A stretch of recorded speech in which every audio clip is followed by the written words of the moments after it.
औज़ुबिल्लाहिमिनश्शैतानिर्रजीम बिस्मिल्लाहिर्रहमानिर्रहीम। प्यारे बच्चों, कल हमने शुरू किया है चैप्टर 10th क्लास का नया चैप्टर डेमोक्रेसी एंड डाइवर्सिटी। मैंने आपको बताया डेमोक्रेसी एंड डाइवर्सिटी के बारे में। डेमोक्रेसी का मतलब क्या होता है और डाइवर्सिटी क्या। डाइवर्सिटी का मतलब होता है बहुत सारी अलग अलग टाइप्स की चीज़ें। इस चैप्टर में हमने यही आगे पढ़ना है। आज हम शुरू करेंगे आगे। हाँ, हमने शुरू किया है 1968 मैक्सिको ओलंपिक्स के बारे में। मैंने आपको बताया जो Tommy Smith and John Carlos के बारे में हमने थोड़ा पढ़ा है। Tommy Smith and John Carlos, they are African Americans. They had win the gold medals respectively. They received their medals wearing a black socks and no shoes to represent black poverty. यानी कि मैंने आपको बताया जब उन्हें इनाम लेना था तो उन्होंने रिप्रेजेंट किया है।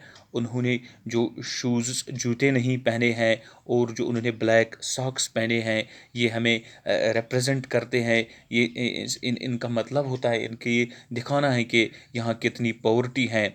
They tried to draw international attention to recall discrimination in the United States. उन्होंने यानी कि जो इंटरनेशनल अटेंशन उन्होंने क्या डाइवर्ट किया है, इस तरफ किया है। They try to draw international attention to recall discrimination in the United States. यानी कि कितने यूनाइटेड स्टेट्स में कितने डिफरेंसेस पैदा हुए हैं, कितनी डिस्क्रिमिनेशन हो रही है। Society is divide on many basis, यानी कि सोसाइटी को डिवाइड किया है बहुत सारे फार्मर्स के ज़रिए, बहुत सारे तरीक़े के ज़रिए। Society is divide on the many basis like in equality, यानी कि जिस तरह आज भी हम देखते हैं कास्ट के बुनियाद पर, क्लास के बुनियाद पर, रिलीजन के बुनियाद पर या वेल्थ के बुनियाद पर हम सोसाइटीज़ में डिवाइड हो रहे हैं।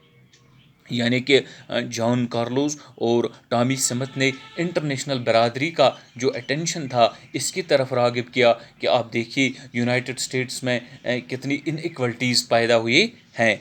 ये आजकल पूरी दुनिया में देखा जा रहा है कि society is divide on many basis. जिस तरह मैंने आपको बताया लाइक इनइक्वलिटी, कास्ट के बुनियाद पर, क्लास, रिलीजन, वेल्थ एट्सट्रा, इन चीज़ों पर सोसाइटीज़ में डिफरेंसेस पैदा हो रही हैं।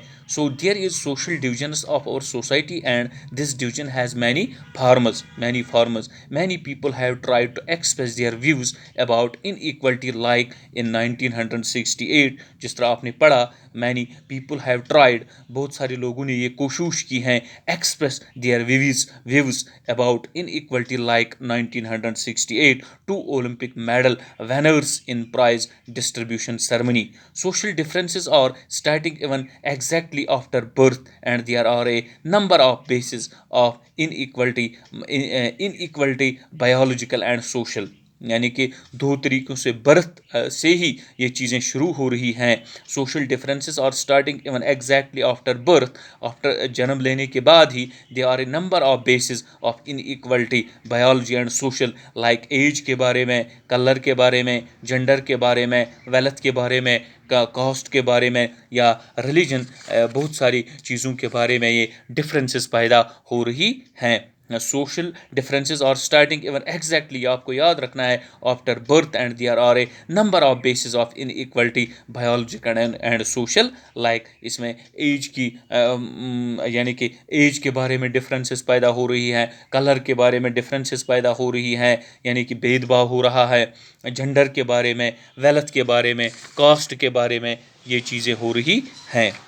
अब differences between blacks and whites in generally believed that blacks are poor and homeless and whites are rich. जिस तरह आपने differences between blacks and whites और generally believed that the blacks and poor and homeless and whites are rich, जिस तरह आप देखते हैं United states में जिस तरह whites लोग वो दिन ब दिन क्या अमीर से अमीर तर होते जा रहे हैं, और जो जो ब्लैक लोग हैं वहाँ, वो यानी कि अगर ब्लैक्स में कोई अमीर भी होगा तो वो गरीब दिखता है। यानी कि ये भी फ़र्क हैं, ये भी डिफरेंसेस पैदा हो रहे हैं। अगर हम इंडिया की बात करें, in India Dalits are facing a number of discriminations. यहाँ जो दलित्स हैं in India, Dalits are facing a number of discriminations and injustice. यानी कि हमारे मुल्क हिंदुस्तान में आज भी दलित्स के साथ बहुत सारी इनइक्वलिटीज़ पैदा हो रही है, बहुत सारी डिस्क्रिमिनेशंस पैदा हो रहे हैं,